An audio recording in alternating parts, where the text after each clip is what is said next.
जैन दोस्तों, आप सभी कैसे हैं? मैं आशा करता हूँ सभी अच्छे होंगे और अपनी तैयारी बेहतरीन कर रहे होंगे। तो आज भाई हम ललितपुर आए हैं। ललितपुर में यहाँ पर हमारे भाई साहब हैं जो पढ़ाते थे कोचिंग, लेकिन उनका IPSI में सिलेक्शन हो चुका है। तो उन्हीं के से हमारे भाई साहब हैं, ये हैं बाबू नाम, जिनको प्यार से बाबू बोलते हैं। तो ये अभी कोचिंग पढ़ा रहे हैं फिलहाल में। तो यहाँ पर कोचिंग पढ़ाते हैं। तो आज संडे है तो उन्होंने SSC का सेट लगाया। जितने सारे बच्चे SSC GD के ये जो पेपर सेट लगा रहे हैं, मॉक टेस्ट लगा रहे हैं, तो आज हम बताएंगे भाई इनकी तैयारी किस प्रकार से चल रही है अभी वर्तमान में, और उस चीज़ के कितने कितने नंबर आ रहे हैं, और एक चीज़ की मॉक टेस्ट या सेट पेपर लगाने से आपको किस प्रकार से नंबर इंक्रीज कर सकते हैं और क्या क्या चीज़ों से फायदा होता है मॉक टेस्ट लगाने से। या तो टाइम मैनेजमेंट होता है या बहुत सारी चीज़ें सीखने को मिलती हैं। हमें किस कौन कौन सी चीज़ पढ़नी है कि हमारे नंबर इंक्रीज हो, बहुत सी चीज़ें होती हैं जिससे हमारे नंबर इंक्रीज हो सकते हैं। तो ऐसा है कि जैसे अभी टेस्ट लगाए हैं, तो आप सभी के नंबर वर्तमान में कितने मॉक टेस्ट लगा रहे हैं? 40-50 के बीच में क्वेश्चन बन रहे हैं। नंबर तो दो हो जाते हैं, तो क्वेश्चन हमें कितने 40-50 बने, और गलत लगभग कितने हो रहे हैं? मतलब खास जो बनना है माइनस मार्किंग करके 40-50 हो। तो अभी सबका सिलेबस हुआ है कि नहीं हुआ? अभी नहीं हुआ, मतलब अभी किसी का सिलेबस नहीं हुआ। तो लगभग किसी का सिलेबस पूरा नहीं हुआ, तब इनके इतने नंबर आ रहे हैं। अगर मान लो सिलेबस जब आप कभी भी सेट लगाते हैं ना, जब सिलेबस पूरा हो जाएगा तभी नंबर बढ़ेंगे आप लोगों के। और अभी जो आप पढ़ रहे हैं तो उनमें भी आप कौन कौन से ज़्यादा सब्जेक्ट पढ़ रहे हैं?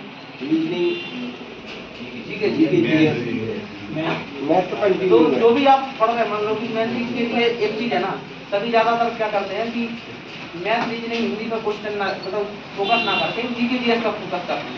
पहले भी हमने बहुत सारी वीडियो आप लोगों के लिए बताया है कि आप GK GS पर कम फोकस कीजिए और मैथ रीजनिंग हिंदी पर ज़्यादा फोकस कीजिए, क्योंकि मैथ रीजनिंग हिंदी में 60 क्वेश्चन आते हैं। जितना इन तीनों का सिलेबस है, जैसे मैथ का है, हिंदी का है, रीजनिंग का है, जितना इन तीनों सब्जेक्ट का सिलेबस है उतना केवल GK GS का है, और इतना नहीं होता, इससे ज़्यादा भी है GK GS का। क्योंकि GK GS में वर्तमान में कितने सब्जेक्ट आते हैं? अगर नॉर्मली देखे जाए तो कौन कौन सब्जेक्ट आते हैं? जैसे कि हिस्ट्री है, जियोग्राफी है, साइंस है, पॉलिटी है, और मतलब कि स्ट्रेटजी है, बहुत सारे करंट अफेयर्स भी आते हैं उसी के अंदर। तो बहुत सारी चीज़ें 5-6 सब्जेक्ट तो नॉर्मली है कि आते ही आते हैं, और केवल इतने का सिलेबस और मैथ रीजनिंग हिंदी का सिलेबस कंपेयर करो तो GK GS का ही सिलेबस ज़्यादा निकलेगा। और ऐसी भी चीज़ है कि GK GS आप पढ़ोगे, आज जैसे आज पढ़ा, कल पढ़ा, परसों पढ़ा, और जो पीछे का पढ़ते जाओगे भूलते भी जाते हैं बहुत सारी चीज़ें जब तक रिवीजन नहीं करोगे। लेकिन जब मैथ है, जैसे मैथ की आप मैथ की कोई भी चीज़ पढ़ रहे हैं, क्वेश्चन पढ़ रहे हैं, अगर उसके कॉन्सेप्ट एक बार समझ गए तो वो भूलते नहीं हो। जैसे आज मुझे कम से कम कोचिंग छोड़े या पढ़ाए हुए, या हम लोग को पढ़ा हुआ 1 साल हो गया लगभग। आज भी हमसे आप क्वेश्चन करवा लो या GD के सेट पर ही लगवा लो, तो मैथ रीजनिंग हिंदी में अभी कह सकता हूँ कि अभी मैं 55 से 60 के बीच में नॉर्मल तीनों सब्जेक्ट में नंबर ला सकता हूँ, क्योंकि मुझे पता है कि किस प्रकार से सेट लगाना है। और मैथ रीजनिंग हिंदी के जैसे मैथ है, मैथ के कॉन्सेप्ट होता है, अभी भी याद है, पूरे सारे कैलकुलेशन, मेन चीज़ होती है मैथ की कैलकुलेशन और टाइम मैनेजमेंट। तो जब ये आने लगे तब आपके नंबर ऑटोमेटिकली इंक्रीज होने लगते हैं। ये चीज़ है ऐसी हिंदी, जब मैथ अच्छी बन जाएगी तो रीजनिंग ऑटोमेटिकली अच्छी हो जाती है, क्योंकि जितनी ज़्यादा कैलकुलेशन होगी उतनी ज़्यादा कैलकुलेशन होने से मतलब रीजनिंग भी सही होती है, क्योंकि रीजनिंग में भी कैलकुलेशन चाहिए, कॉन्सेप्ट होने चाहिए। रीजनिंग एक चीज़ है, रीजनिंग में कई बार नहीं होता कि कई सारे सवाल हैं, जैसे सरल सवाल नहीं आता, करने से कभी सवाल आ जाता है, क्योंकि कभी जैसे कोई जो भी ट्रक लगी तो माइंड में नहीं आती कि ये ट्रक लग सकती है। हम बैठे हैं, पढ़ रहे हैं, कोई आए जैसे देखे कोई कौन सा सवाल कर रहे हैं, ये सवाल कर रहे हैं, ये सवाल कर रहे हैं, उसी सवाल को देखते देखते वो व्यक्ति कर जाएगा, अपन सोचते रह जाएंगे किस प्रकार से होना, बता भी देगा। तो जिसके माइंड में बैठ गया ना वो सवाल हो जाता है, कॉन्सेप्ट आ गया, किसी को नहीं आया किसी को। तो सबसे ज़्यादा आपको 3 सब्जेक्ट पर फोकस करेंगे तभी आपका सिलेक्शन हो सकता है। और दूसरे व्यक्ति भी ये पूछते हैं कि सर कि जो SSF में सिलेक्शन लेने के लिए आपको कितने नंबर चाहिए होंगे? देखिए भाई, SSF में सिलेक्शन लेने के ये नहीं है कि आपके 2 मार्क ही उतने होने चाहिए, क्योंकि जब भी मेरिट जाती है वो नॉर्मलाइजेशन के बाद जाती है। जैसे अपने एग्जाम दिया, जितने भी आपके 2 मार्क आते हैं, 2 मार्क मतलब जितने आपने क्वेश्चन करे, उसके बाद नेगेटिव मार्किंग करने के बाद जो बचते हैं वो होते हैं 2 मार्क। उसके बाद आपका नॉर्मलाइजेशन होगा, 2-4 नंबर, 6 नंबर, 8 नंबर, 10 नंबर का जितने का भी होगा वो होता है टोटल मार्क। टोटल मार्क से ही मेरिट जाती है। मान लो अभी आपके 130 से 40 आ रहे हैं, 130 से 40 क्वेश्चन मतलब नंबर आ रहे हैं, अब उसके बाद नॉर्मलाइजेशन ही होगा, नॉर्मलाइज होने के बाद मेरिट जाएगी।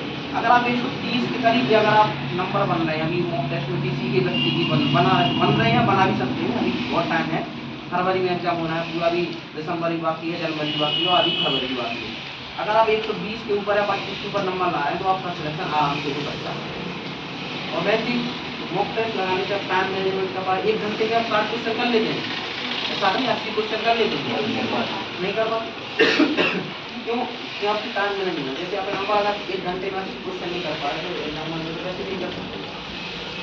कम से कम यहाँ पर अगर 50 मिनट में 80 क्वेश्चन कर रहे हैं ना, तब आप वहाँ पर एग्जाम हॉल में 80 क्वेश्चन 60 मिनट में करते हैं।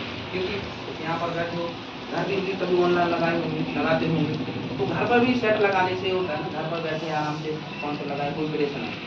अभी 15 क्वेश्चन लगाए, थोड़ा कुछ काम आ गया, पॉज करके चले या करके चले जाते हैं, फिर दोबारा आए लगाए, छोटा कई बार होता है, तो इसमें कोई परेशान नहीं रहता है। जैसे ही आप 4 बच्चों के पीछे 10 बच्चों के पीछे एग्जाम हॉल में लगाते हैं सेट, उसमें प्रेशर रहता है, प्रेशर रहता है कि हमें यहाँ पर करना है, क्वेश्चन करने में, और उसकी समाज सबसे गलत हो जाए क्योंकि फाइनल एग्जाम सेट पेपर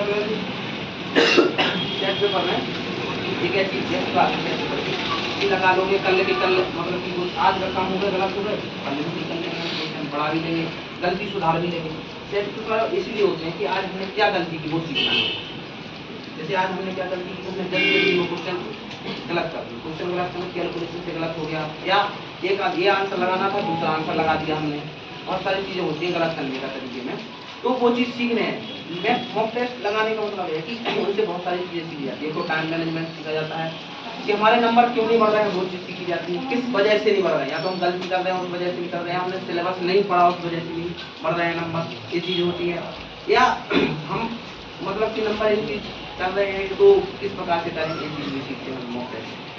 तो ये मॉक टेस्ट हमेशा फायदे देगा आपको, लास्ट एग्जाम में फायदा देगा, ठीक है।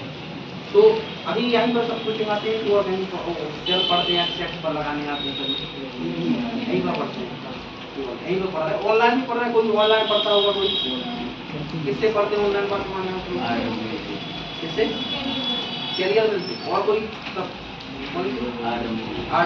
और कोई प्लेटफॉर्म है जिससे पढ़ रहे हैं आप? खान सर से, खान सर से, और कोई अलग से कोई पढ़ रहा हो, किसी टीचर से पढ़ रहा हो स्पेशली, बस यही है मैम। तो भाई अभी यूट्यूब पे तो जहाँ पर आपको पढ़ाई मिलेगी वहाँ पर पढ़िए, जरूरी नहीं है कि आप किसी टीचर से पढ़िए, आप किसी से पढ़िए, ऑफलाइन पढ़ रहे हैं ऑफलाइन पढ़िए, ऑनलाइन ऑनलाइन भी पढ़ सकते हैं आप, जहाँ पर आपको चलो वहाँ पर पढ़ लीजिए, अपनी तैयारी करिए, ठीक है। ठीक है दोस्तों, मैं अपने नेक्स्ट वीडियो में, जय दोस्तों, टाइम है और अभी